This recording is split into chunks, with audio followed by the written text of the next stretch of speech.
दूर कहीं हरे भरे वातावरण से ढका हुआ बोटकपुर नाम का एक गांव था। एक दिन सोनू, रामू और महेश घूमते घूमते उस गांव में पहुंच जाते हैं। गांव की रौनक देखकर वो लोग सोचते हैं कि क्यों ना आज हम इसी गांव में रुक जाएं। वाह, ये गांव तो बहुत ज्यादा ही सुंदर है।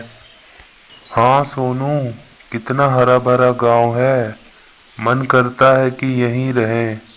हमारे शहर में तो ऐसा कुछ देखने को मिलता ही नहीं है, ना कोई हरियाली है। हाँ, रह सकते हैं। वैसे भी कुछ देर में रात होने वाली है। हम कहाँ जाएंगे रात में। इससे अच्छा आज हम यहीं रुक जाते हैं। हाँ, मैं तुम्हारी बात से सहमत हूँ। हमें आज रात यहीं रुक जाना चाहिए। यही अच्छा रहेगा हमारे लिए। पर हम रहेंगे कहाँ? कोई ये तो बताओ, बस रुक जाने की बात कह रहे हो, यहाँ रुकेंगे कहाँ? रामू, गांव का माहौल बहुत अच्छा होता है। यहाँ के लोग गांव में आए मेहमान का पूरा सम्मान करते हैं। देख लेना, कोई ना कोई हमें अपने घर में आज रुकने दे देगा। वो देखो, कोई आ रहा है। चलो उसी से पूछते हैं। सोनू बड़े ही विनम्रता से उस गांव के आदमी से अपने वहां रुकने के लिए एक रात पूछता है। प्रणाम, मेरा नाम सोनू है और आपका नाम क्या है? मेरा नाम लल्लन है, पर आपको मैंने पहचाना नहीं। हम्म, हम शहर से यहाँ घूमने के लिए आए थे, पर रात हो गई थी तो हमने सोचा कि आज यहीं रुक जाएं। जी जी, बिल्कुल सही सोचा आपने। इतनी रात को जाना ठीक नहीं है। आज आप रात मेरे घर रुकिए।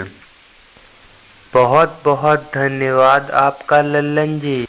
तीनों दोस्त फिर लल्लन के घर चले जाते हैं। लल्लन इन तीनों की बहुत आवभगत करता है। लल्लन के घर में इन तीनों की मुलाकात उसके बेटे कृष्णा से होती है। और भाई कैसे हो, सब बढ़िया? जी, सब ठीक है। आप यहाँ शहर से गांव घूमने के लिए आए हैं? हाँ, वो हम बचपन से ही शहर में रहे हैं ना, तो इसलिए सोचा कि चलो गांव घूम कर आते हैं। गांव की हरियाली भी हम भी देखते हैं। अच्छा, लगता है आप लोगों को गांव बहुत ज़्यादा अच्छा लगता है। दरअसल मैं अपनी मौसी के यहाँ जा रहा हूँ, तो इन दोनों ने गांव नहीं देखा था, तो मैंने सोचा कि इन दोनों को भी गांव ले चलूं और दिखाऊं। ओह, हमारे गांव घूम कर जाइएगा। हमारा गांव बहुत ही सुंदर है। जरूर। वैसे कौन कौन सी जगह है आपके गांव में घूमने के लिए, बता दीजिए। जगह तो बहुत सारी हैं, कहीं भी घूम सकते हैं आप। पर एक जगह जाना मना है, वहाँ कोई भी नहीं जाता। कैसी जगह है?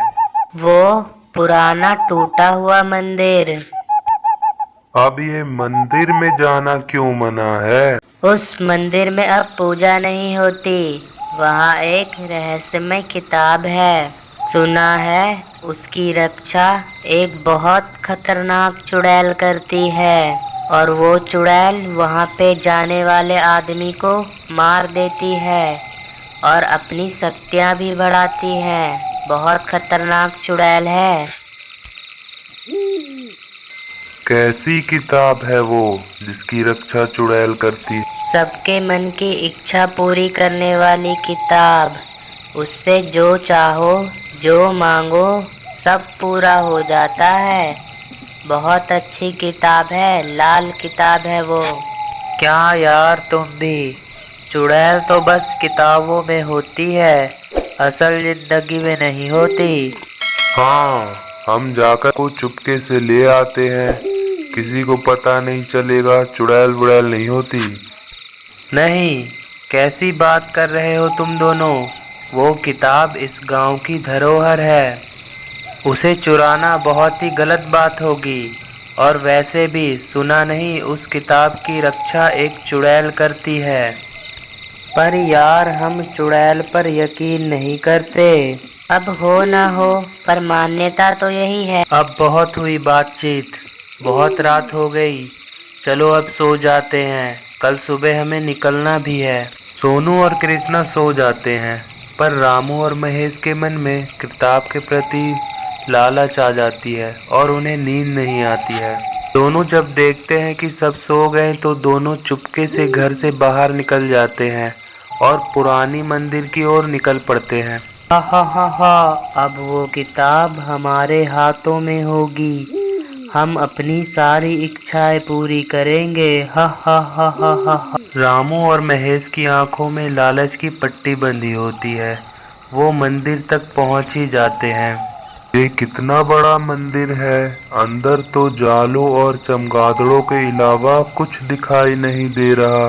अरे यार रामू, इतनी रहस्यमय किताब है, ऐसे रास्ते में पड़ी थोड़ी मिल जाएगी, और अंदर जाना पड़ेगा। चलो और अंदर जाकर देखते हैं। दोनों फिर किताब की लालच में और अंदर चलते जाते हैं। अंदर बहुत ज़्यादा अंधेरा होता है। वो देखो, अंदर बड़ा सा पत्थर लगता है, किताब उसी के ऊपर रखी हुई है। दोनों जल्दी जल्दी चलकर किताब के पास चले जाते हैं। किताब देखकर दोनों की आंखों में चमक आ जाती है। दोनों बहुत खुश हो जाते हैं कि अब हमारी सारी इच्छाएं पूरी होगी, और किताब लेने लगते हैं। तभी पत्थर के पीछे से निकलकर एक चुड़ैल आती है और उन्हें गुस्से में घूरने लगती है। दोनों डर जाते हैं और फिर दोनों को उठाकर चुड़ैल बहुत दूर फेंक देती है। दोनों जाकर गिरते हैं दूर। हमें हमें जाने दो, हमें नहीं पता था, अब हम दोबारा नहीं आएंगे, हमें माफ़ कर दो प्लीज़। तुम दोनों को माफ़ी नहीं मिलेगी, मैं तुम दोनों को तुम्हारे किए की सज़ा दूंगी, मैं तुम्हें अब नहीं छोड़ूंगी। हमें नहीं चाहिए ये किताब, बस हमें जाने दो, छोड़ दो हमें। ठीक है, मैं तुम्हें आज नहीं मारूंगी, कुछ दिनों बाद अमावस्या की रात है, तुम दोनों की उस दिन बलि दी जाएगी और फिर मैं अपनी शक्तियों को बढ़ाऊंगी।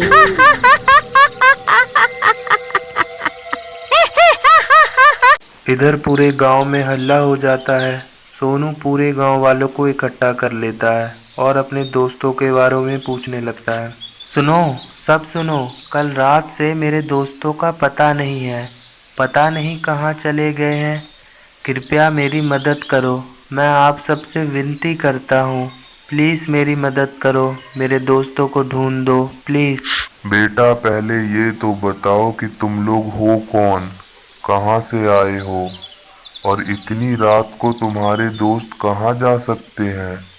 पहले मुझे पूरी बात बताओ, तभी तो हम कुछ मदद कर सकते हैं तुम्हारी। सरपंच जी, मैं सोनू हूँ। मैं शहर से अपने गांव जा रहा था मौसी के यहाँ।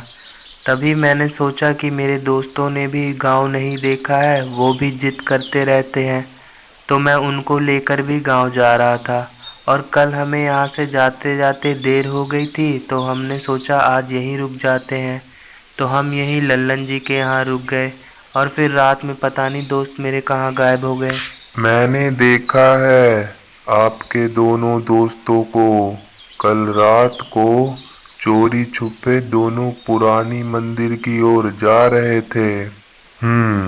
गांव वालों में से कोई भी उस पुरानी मंदिर के अंदर नहीं जाएगा। अगर तुम्हें तुम्हारे दोस्तों की जान प्यारी है तो तुम अकेले ही जाओ। अब चाहे कुछ भी हो, मैं अपने दोस्तों को बचा कर ही रहूँगा। मैं जा रहा हूँ अकेले ही। ठीक है, हम तुम्हारा यही इंतजार करेंगे, तुम जाओ। सोनू हिम्मत से काम लेता है और पुरानी मंदिर के अंदर पहुंच जाता है। पुरानी मंदिर के अंदर धीरे धीरे सोनू आगे बढ़ रहा था। तभी उसे दूर से दिखाई देता है एक पत्थर, और उसके ऊपर किताब रखी होती है। वो अपने दोस्तों को इधर उधर ढूंढ ही रहा होता है कि उसके सामने आकर चुड़ैल खड़ी हो जाती है। सोनू बहुत डर जाता है, पर हिम्मत से काम लेता है। कौन हो तुम, और मेरे दोस्त कहाँ हैं? बोलो, मेरे दोस्त कहाँ है? मुझे मेरे दोस्त वापस कर दो। मुझे ये किताब विताब नहीं चाहिए, मुझे बस मेरे दोस्त वापस कर दो। दे दो मेरे दोस्त। मेरे ही घर में आकर मुझसे सवाल करते हो। तुम्हारे दोस्त मेरे कैद में हैं। उन्होंने किताब चुराने की कोशिश की थी। अब उनको मैं सजा दूंगी। आने वाली अमावस की रात को उनकी बलि दी जाएगी और फिर मैं अपनी ताकत बढ़ाऊंगी। तुम मुझे अच्छे इंसान मालूम पड़ते हो। तुम्हें अपने दोस्तों को बचाने के लिए मेरे कुछ सवालों का जवाब देना पड़ेगा, तब तुम्हारे दोस्त मिलेंगे। हाँ, मुझे किताब का कोई लालच नहीं है। मैं यहाँ बस अपने दोस्तों को बचाने आया हूँ। तुम्हें जो सवाल पूछने हैं मुझसे पूछ लो। बस ये वादा करो कि तुम मेरे दोस्तों को वापस कर दोगी। तुम्हें मेरे सारे सवालों का सही सही जवाब देना होगा, तब मैं तुम्हारे दोस्तों को वापस करूँगी। तुम अच्छे इंसान हो इसलिए मैं तुम्हारे दोस्तों को वापस कर दूँगी, पर मेरे सारे सवालों का जवाब सही होना चाहिए। फिर चुड़ैल सोनू से बहुत सारे सवाल पूछते जाती है और सोनू भी सारे सवालों का ठीक ठीक जवाब देने लगता है। फिर चुड़ैल सोनू से खुश होकर सोनू को दोस्तों को वापस कर देती है और सोनू को किताब भी दे देती है। बोलती है कि अब तुम इस किताब का तुम्हें ही ध्यान रखना होगा।